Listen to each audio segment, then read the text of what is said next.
Quarto componente são as infecções. Infecções de todas as naturezas, principalmente as fúngicas, os mofos, que ninguém dava bola, que existe espalhado em muitas casas e que está fazendo as pessoas doentes, porque não só o esporo que é produzido do fungo lá, como também esse fungo, esse mofo, ele produz uma toxina, uma micotoxina que é chamada, que envenena as pessoas. E, finalmente, nós vamos discutir a poluição eletromagnética, que é uma coisa impressionante. Tá? Para chegar ao 5G no Brasil, deve chegar esse ano ainda, ou ano que vem, e vai fazer uma diferença enorme. Claro que vai facilitar tudo do ponto de vista tecnológico, mas o preço que nós vamos pagar é muito grande, principalmente se você tem muitos implantes de titânio na boca, vai fazer diferença, porque vai esquentar, vai aquecer talvez 2, 3 graus o implante, já mostrou, foi feito um estudo na Holanda que testaram 5G em segundos, 300 pássaros foram mortos, caíram, estavam voando por lá. Então a poluição eletromagnética vai ficando cada vez maior. Eu sei que é bom ter o Wi-Fi na sua casa, mas você desliga ele à noite? Você tem uma chave lá para desligar? Ou você é bombardeado a noite inteira com Wi-Fi? Isso tudo faz uma diferença. Mas vamos discutir isso em profundidade. Então nós estamos aqui para resolver esse quebra-cabeça. Tá? Por que adoecemos? Porque você, como médico que vai fazer prevenção, você tem que entender de prevenir e de tratar, que já vai aparecer o paciente já doente para você. Mas o seu foco vai ser em prevenção. Então você tem que entender muito bem o que é que desencadeia isto, o que é que desencadeia a doença, para você poder agir nesses fatores antes que a doença surja. Faz sentido, né? Então, as doenças em geral, elas vêm igual pombo. Você, quando vê um pombo numa praça, você pode ver que tem outros. As comorbidades, que a gente chama, vem junto. Por exemplo, a pessoa tem asma, ela tem uma incompatibilidade alimentar, que talvez seja a causa da asma.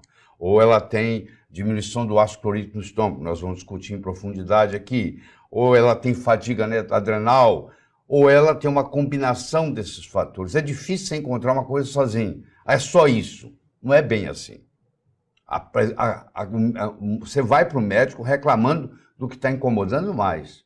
Mas se o médico tem uma visão sistêmica, ele vai ver que existem outros fatores combinados e as comorbidades que vão aparecendo. Certo? Muito bem. Então, em criança, asma é causada por parasitose. É uma das causas. Não estou dizendo que é a única causa. Talvez a principal causa seja o leite. Mas também parasitose desencadeia, porque parasitose também faz liberar histamina. Então, a liberação de histamina é a principal causa bioquímica de desencadear da asma. Tanto é que você usa antihistamínicos para tratar a asma. A asma pode também ser causada por deficiência de óxido nítrico, porque o óxido nítrico, que é essa molécula da saúde, provoca esse relaxamento das artérias e dos brônquios e dos bronquíolos. Então, se a pessoa tem uma deficiência na produção de óxido nítrico, também vai causar problemas secundários. Muito bem.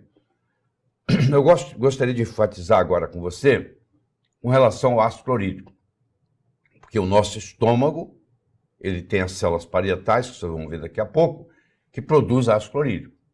Esse ácido clorídrico produzido no estômago, ele pega uma estrutura chamada pepsinógeno, pega o pepsinogênio, e transforma em pepsina.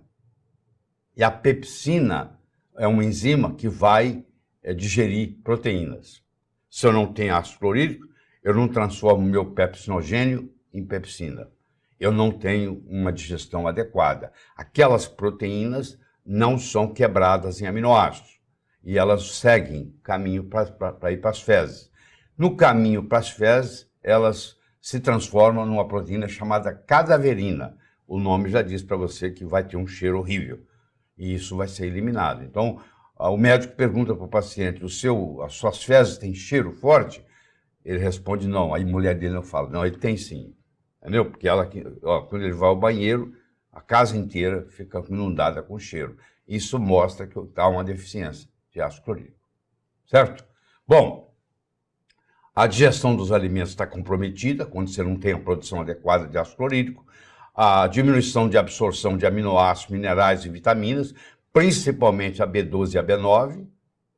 Os minerais, o principal é o ferro. Então, uma pessoa que tem deficiência de ácido clorídrico no estômago, ela tem deficiência de B12, tem deficiência de B9, tem deficiência de ferro, entre outras. Mas esses são os três principais. E tudo que depender do ferro, da B9 e da B12, vai ser comprometido.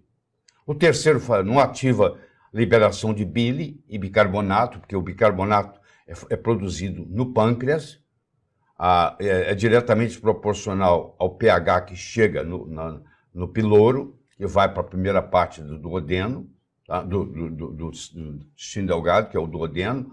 Quer dizer, quanto mais ácido o quimo, porque depois que o alimento passou pelo estômago, sofreu uma digestão parcial, ele passa a se chamar quimo. Então o quimo sai do estômago e vai para o intestino delgado. A primeira parte do intestino delgado é o duodeno. Quanto mais ácido esse quimo chegar no duodeno, mais estímulo vai ter para o pâncreas produzir mais bicarbonato de sódio para compensar isso e para liberar a bile. Então, se isso não acontecer, se não chegar um pH baixo lá, não estimula a produção da bile, nem a produção do bicarbonato de sódio. Se eu tenho um pH mais alto no estômago pela falta de ácido clorídrico, eu acabo perdendo uma proteção, onde uma coisa que eu comi que ia me prejudicar morre no estômago, ou mesmo uma bactéria patógena que está no meu intestino que resolve subir para o meu pulmão. Se ela tenta subir para o meu pulmão, ela vai morrer no caminho, ela vai ser morta no estômago, porque o pH do estômago vai matá-la. Agora, se o pH do estômago, por falta de ácido clorídrico, está maior, essa bactéria pode passar e pode contaminar as vias superiores e acaba contaminando e tendo uma pneumonia. Então, quem tem deficiência de ácido clorídrico tem uma predisposição à pneumonia recorrente. A desbiose intestinal também é a mesma história. Então, eu vou ter bactérias que vão crescer no intestino que não deveriam crescer, como, por exemplo, a Escherichia coli. Fungos, como, por exemplo, a candidíase intestinal. Tudo começou com um problema com a deficiência de ácido clorídrico.